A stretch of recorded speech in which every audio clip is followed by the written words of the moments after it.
चलिए Bohr's atomic model को फटाफट से हम लोग समझते हैं कि बोर्स एटॉमिक मॉडल क्या होता है।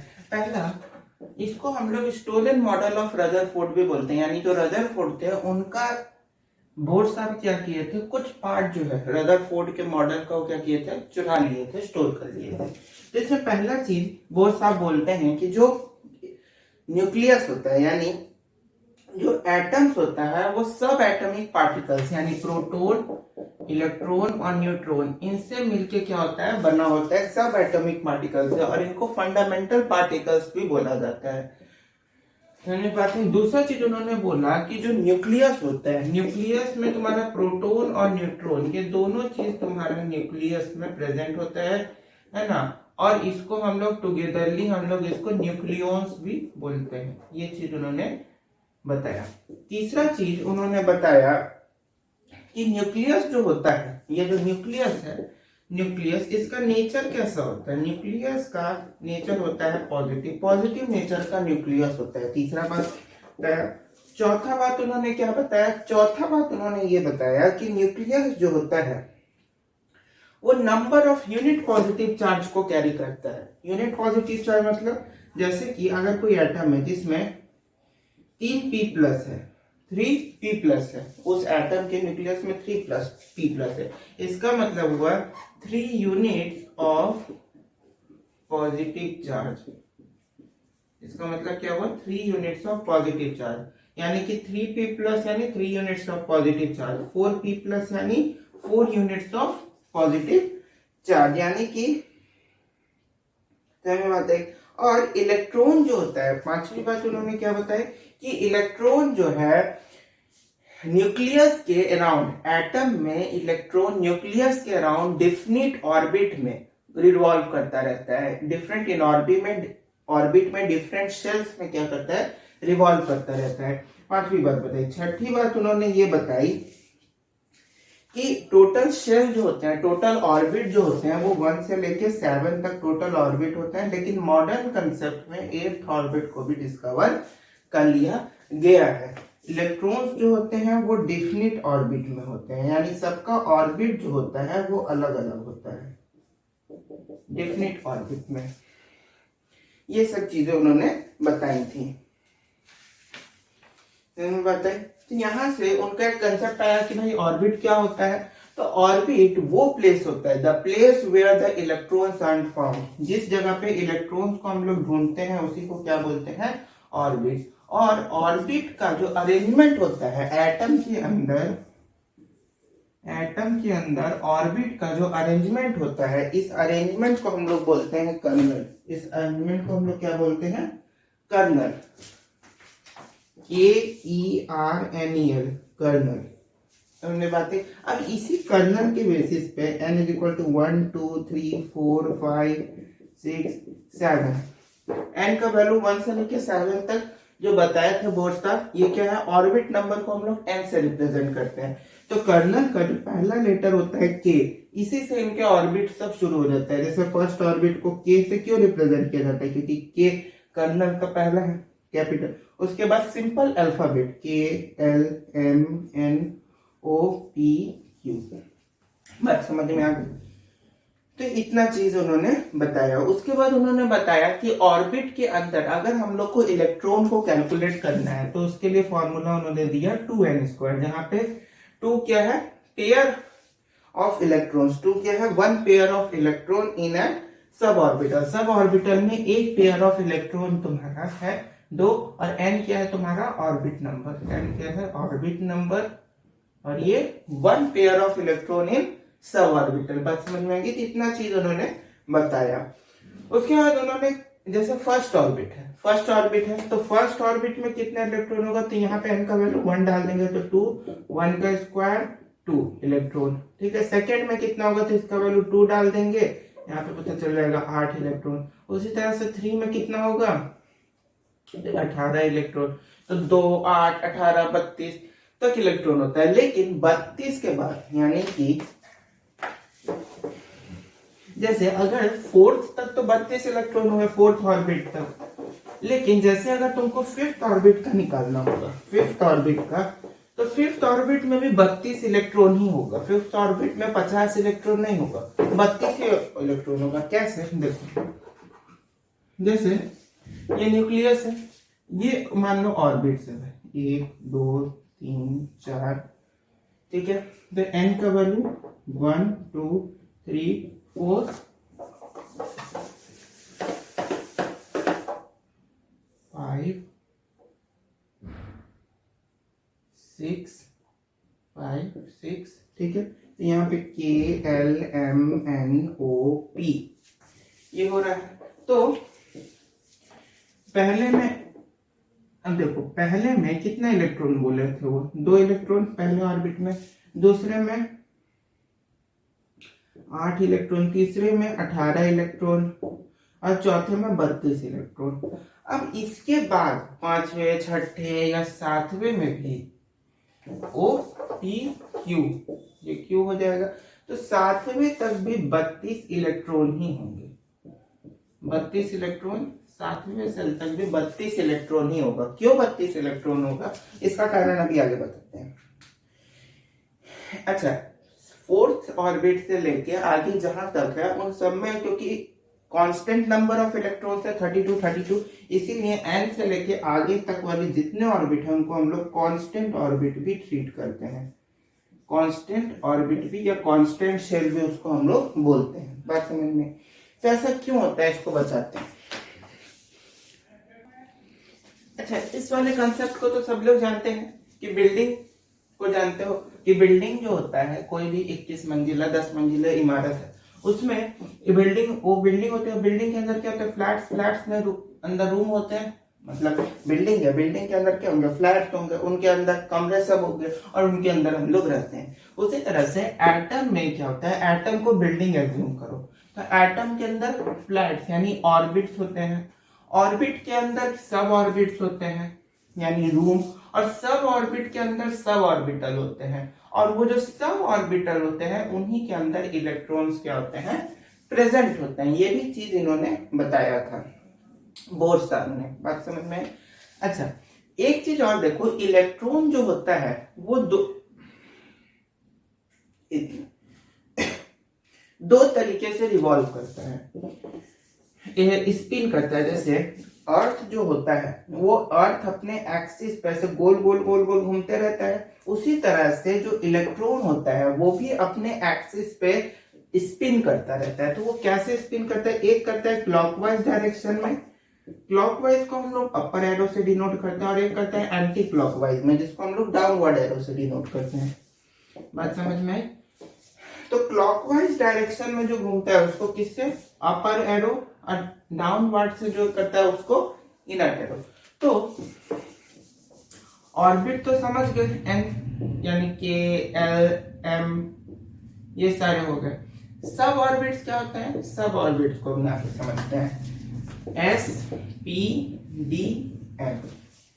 एस मतलब शार्प, पी मतलब प्रिंसिपल, डी मतलब डिफ्यूज, एफ मतलब फंडामेंटल, और मॉडर्न कंसेप्ट में जी घुसा है जिसका मतलब होता है ग्रॉस, जिसका मतलब होता है ग्रॉस। अब ये जो S P D F G है, इनको हम लोग सब ऑर्बिट्स कहते हैं।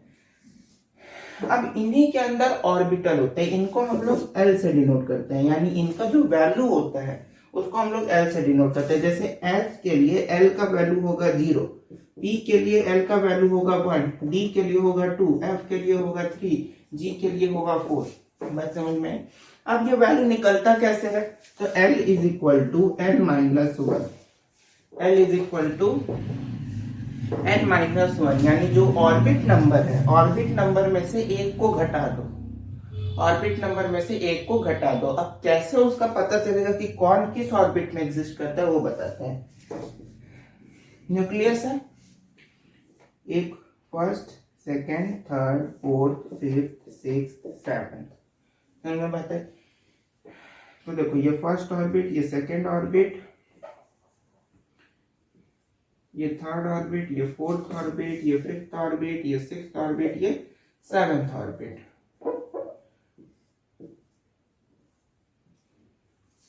तो अब यहां देखो नीचे,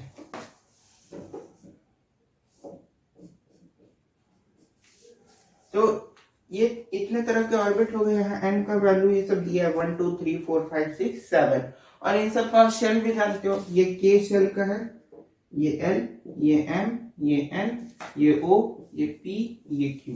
बात समझ में आ गई।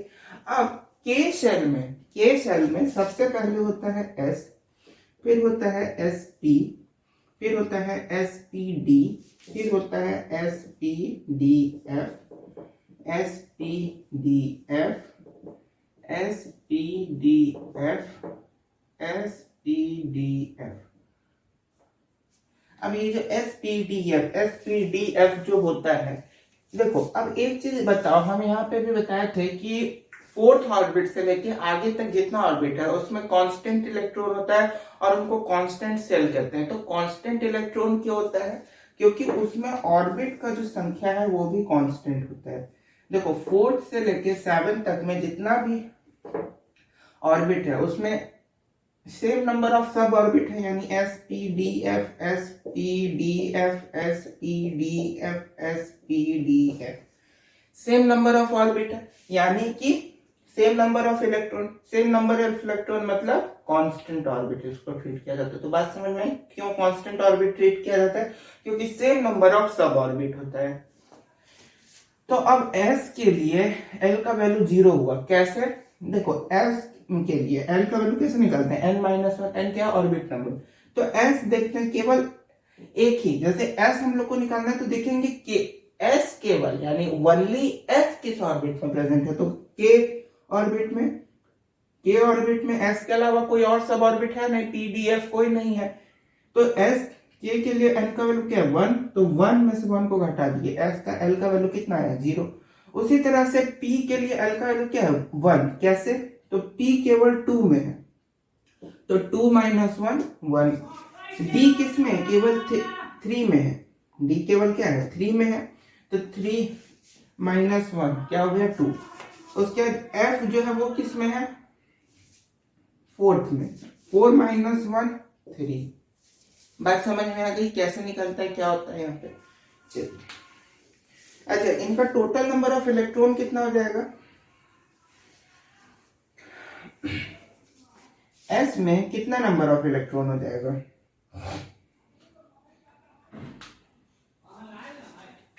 इसमें होता है 2 इलेक्ट्रॉन, s में 2 इलेक्ट्रॉन, s और p दोनों को मिलाएंगे तो 6 इलेक्ट्रॉन, s p d को मिलाएंगे तो दोनों का मिलाएंगे तो 10 इलेक्ट्रॉन, सॉरी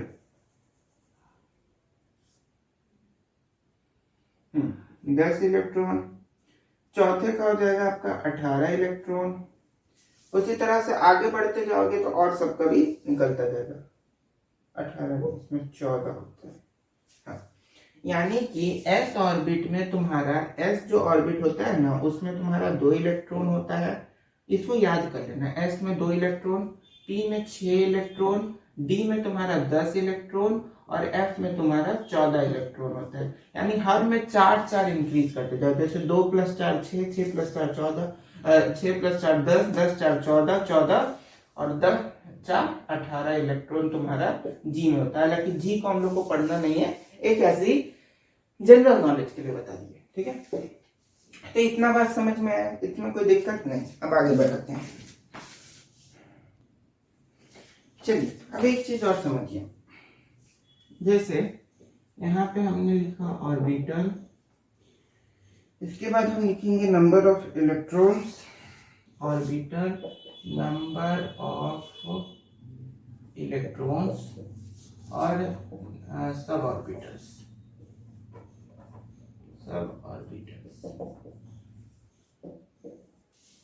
ठीक है। अब ऑर्बिटल में तुम्हारा क्या आ जाएगा, s p d f और g, s p d f और g, ठीक। चलिए अब s में हम क्या होता है, कितना इलेक्ट्रॉन, 2 इलेक्ट्रॉन, p में कितना इलेक्ट्रॉन होता है 6 इलेक्ट्रॉन, d में कितना इलेक्ट्रॉन 10, f में 14, g में 18।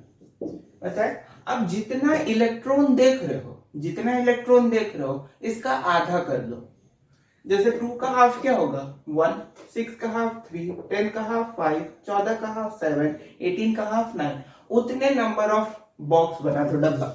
जैसे 2 का हाफ 1 तो 1 डब्बा, 6 का हाफ 3 तो 3 गो डब्बा बनाओ। कितना डब्बा 3 डब्बा, 1 2 3। 10 का हाफ 5 तो 5 गो डब्बा बना लो।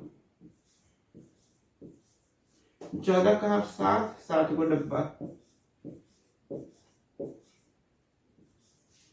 ठीक हो गया 7 गो। 18 9 1 2 3 4 5 6 7 9। ठीक है 9 गो डब्बा बन गया। अब इसमें 2 इलेक्ट्रॉन है, तो इलेक्ट्रॉन कैसे बताए थे, 2 तरीके से, एक क्लॉकवाइज एक एंटी क्लॉकवाइज। अच्छा, कभी भी ऑर्बिट के अंदर इलेक्ट्रॉन को ऐसे नहीं भरना, ऐसे, या मतलब ऐसे नहीं करना है कि दोनों एरो ऊपर की तरफ हो, ऐसा गलत हो जाएगा, और दोनों एरो नीचे की तरफ हो, ऐसा भी गलत हो जाएगा। हमेशा जो है ऐसे, एक ऐसे तो एक ऐसे। अब ऐसा क्यों करते हैं तो इसको समझो। जैसे इलेक्ट्रॉन जो होता है, ऊपर वाले एरो का मतलब क्या होता है क्लॉकवाइज, और नीचे वाले एरो का मतलब क्या होता है एंटी क्लॉकवाइज। तो इलेक्ट्रॉन जो 2 तरीके से घूमता है, ये क्या हुआ ऐसे ऐसे क्लॉकवाइज, और ये क्या हुआ एंटी क्लॉकवाइज। तो इलेक्ट्रॉन और इलेक्ट्रॉन के बीच में निगेटिव चार्ज होता है, इसमें भी, इसके और इसके दोनों में निगेटिव चार्ज है। अब निगेटिव चार्ज, लाइक चार्ज जब एक साथ आएगा तो दोनों रिपल करेगा, अनलाइक चार्ज जब एक साथ आएगा तो दोनों अट्रैक्ट करेगा। तो जब एंटी क्लॉकवाइज, क्लॉकवाइज घूम रहा है यानी इस पे अपर एरो, या एंटी क्लॉकवाइज यानी इस पे डाउनवर्ड एरो। तो जब क्लॉकवाइज घूमेगा तो ये इलेक्ट्रॉन यहाँ पे है और ये इलेक्ट्रॉन यहाँ पे, यानी दोनों एक दूसरे से दूर है। लाइट चार्जेस जो है दोनों एक दूसरे से दूर है, यानी कि वो एक साथ ऐसे रह सकते हैं। यानी कि एक अगर अपवर्ड है तो दूसरा अगर डाउनवर्ड हम लोग इसको कर दे तो ये एक साथ रह सकते हैं, क्योंकि दोनों दूर दूर है। ये सिंबल हुआ एक तरह से, एरो जो ऊपर एरो है वो क्लॉकवाइज स्पिनिंग ऑफ इलेक्ट्रॉन को डिनोट करता है, anti clockwise spinning of electron को डाउनवर्ड एरो डिनोट करता है।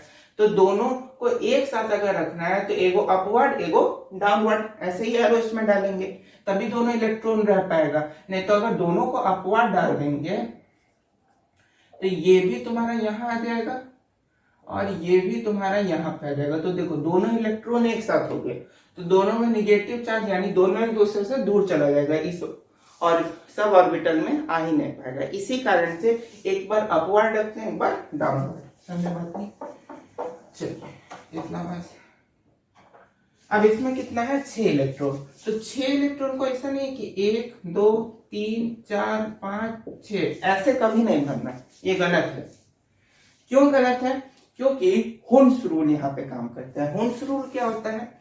देखो हुन्स रूल ये बोलता है कि इलेक्ट्रॉन जब फर्स्ट सब ऑर्बिट में इंटर करता है तो वो क्लॉकवाइज डायरेक्शन में ही इंटर करेगा, और जब उसका पेयर बनाएंगे तो वो एंटी क्लॉकवाइज बनाएंगे। इसका मतलब जैसे 6 इलेक्ट्रॉन है तो पहले सारे को क्लॉकवाइज लिखो, 1 2 3 इलेक्ट्रॉन हुआ, और 3 इलेक्ट्रॉन और भरने हैं तो पहले सारे इलेक्ट्रॉन हर ऑर्बिट में क्लॉकवाइज लिखेंगे, यानी पहले सीधा एरो के फॉर्म में लिखेंगे, फिर उल्टा एरो करेंगे। 1 2 3 हो गया 6 इलेक्ट्रॉन। कभी भी ऐसा नहीं करेंगे कि 1 2 3 4 5 6 ऐसे नहीं भरना, ये गलत है। हमेशा कैसे भरेंगे? पहले एक एक इलेक्ट्रॉन क्लॉकवाइज डायरेक्शन में सीधा भरेंगे, फिर पेयर बनाने के लिए उसको एंटी क्लॉकवाइज डायरेक्शन में हम लोग प्लेस करेंगे। यही हुन्स रूल बोलता है। समझ बात है? तो ये हो गया तुम्हारा 6 इलेक्ट्रॉन। उसके बाद 10 इलेक्ट्रॉन को भरना है तो पहले क्लॉकवाइज डायरेक्शन में 5 को, 1 2 3 4 5 हो गया। उसके बाद एंटी क्लॉकवाइज में पेयर बनाएंगे, 6 7 8 9 10। 14 इलेक्ट्रॉन है तो 1 2 3 4 5 6 7 8 9 10 11 12 13 14 18 है, 9 को 1 2 3 4 5 6 7 8 9 10 11 12 13 14 15 16 17 18। बात समझ में आई? इस चार्ट को कॉपी में नोट कर लेना। अच्छा, हर ऑर्बिट का जो एनर्जी वैल्यू होता है वो कांस्टेंट होता है। कैसे एनर्जी वैल्यू कांस्टेंट होता है? इलेक्ट्रॉन जो होता है, एटम जो होता है, एटम को, जैसे एटम को हम लोग जितना एनर्जी देते हैं उतना अमाउंट ऑफ इलेक्ट्रॉन को क्या करता है, वो रिलीज कर देता है। यानी जितना एनर्जी दिए उतना इलेक्ट्रॉन रिलीज हुआ, और जितना इलेक्ट्रॉन गेन किया